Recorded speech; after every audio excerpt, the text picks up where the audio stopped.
Where is Seth? We are standing on something called Baby. We were going to power it from Baby with this cord right here, but the fire marshal was afraid there might be some spark or something like that. The really cool thing about this, and Seth is going to tell you about this, this vehicle has driven around the world twice, literally, without a drop of petroleum or gas. I'll tell you more about it. Coolest thing, he's got a lot of SEMA members involved. Kicker is a big part of this. Kinetic power cells.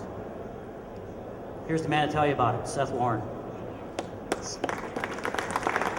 So, probably looking at this rig, most people look at it and they're like, what the hell is it?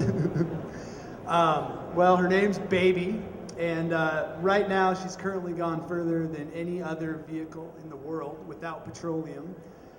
We've done all kinds of things on this truck to sort of spiff it up. Actually, I'm on the road right now as we speak filming a project called Nature Propelled, and it just came up from Mexico. I've been down there surfing for the last 3 months, and I wasn't actually totally sure they were going to let it in. So I've been working the last few days on trying to clean it up a little bit, chip some of the grease off of it. But anyway, it's just this truck is sort of like the essence of new age adventure.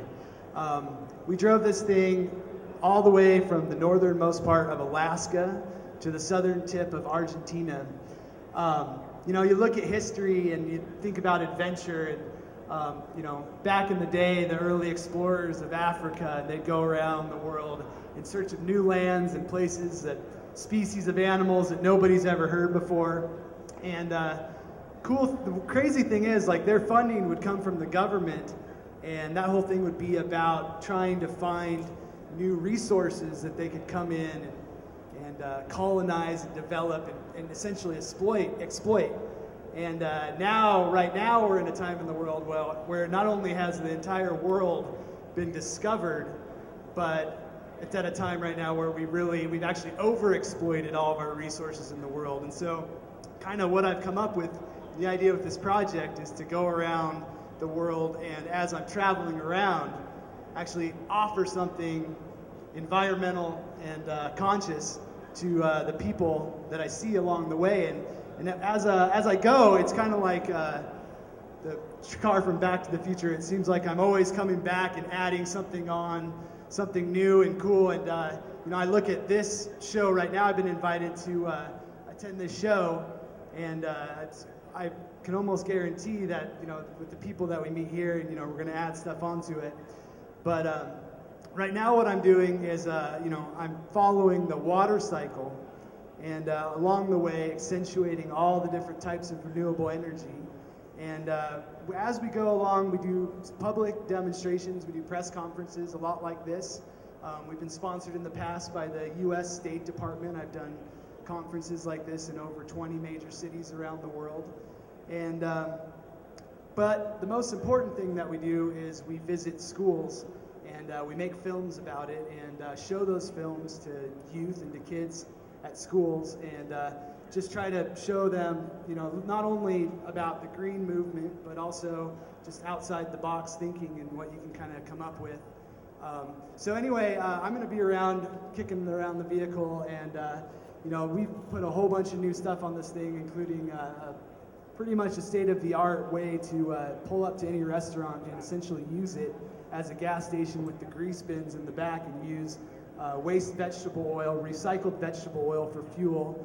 And I've developed some new, really simple ways to actually use the vehicle in motion to gather and store energy. So if anybody's got any questions, please grab one of our press releases. Thanks so much for having us. Thank you, Seth. Don't leave yet. Couple of key points. Seth drove this from Alaska, I don't know what city. Dead Horse, Alaska. Dead Horse, Alaska, to the tip north of Tierra del Fuego, Argentina, on salmon oil, pig oil, chicken oil. Yeah, I mean, the whole idea, the concept of it was to show the people along the way that we could use the oil that they had right in their backyard. And not only that, but the used oil. So like in Mexico, we used waste pig fat, things like that. Mostly waste oils. And arrested about 26 times for taking oil out of dumpsters. So anyway, great, thank you, Seth. And again, Seth made a key point. We encourage you to talk to the folks here. And again, a lot of the stuff on here, Seth out on the web, and there's some videos and documentaries that they've won being stopped. There's no chase vehicle. This is the chase vehicle. This is the race vehicle. This is their living vehicle. When something breaks, they got to fix it. On the video they stopped, I saw you had palm oil that congealed. Consistency of that fat. So if there's folks out here that know how to make heated hoses, heated filters, to keep that fuel, whatever they put in, fluid, reduce the viscosity, there's your challenge right there. Talk to Seth. I guarantee he'll have it on her by the time he leaves on Friday. They build that. So competition for our members, the stuff that's on this truck, that's again, all you fine folks out there, the creativity, the innovation. But again, back to the competition. About last spring, Megan McKernan with SEMA, please come up, Megan. She organized a competition for SEMA member products. Grabbed a few trucks and said, show me what your product does for green. Good afternoon, everyone. Thank you for coming. My name is Megan McKernan. I'm the Market Research Special Projects Manager at SEMA.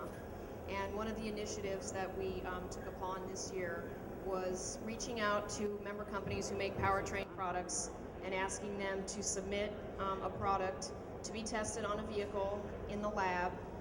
For those of you familiar with CARB and EPA tests, we ran a US-06 test on an F-150 truck, as well as a 2008 Chevy Tahoe, with various products. And the competition was, we wanted to see whether these products could increase fuel economy while at the same time not increasing emissions past the allowable limits set by the EPA and CARB. And we're happy to have 4 winners of that competition.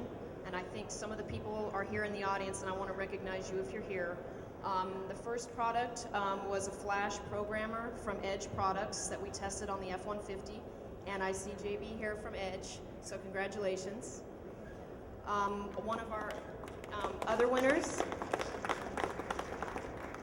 was a turbocharger from STS Turbo. I'm not sure if anyone is here from, there you are, Rick Squires there in the back. We tested his turbo also on the F-150. Our third winner was SLP Performance. I'm not sure if anyone from SLP is here, but they actually had a full package. They had an underpulley, springs, rocker arms, catback exhaust, cold air intake, and all of those were tested together on the Tahoe. And again, it improved the fuel economy without raising the emissions. And last but not least, our fourth product,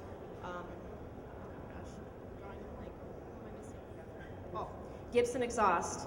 I'm not sure if anyone from Gibson is here, but if you are, we tested one of their catback exhaust systems on the F-150, and so they were our fourth and final winner. It was a really neat project. We took this on with the Automobile Club of Southern California.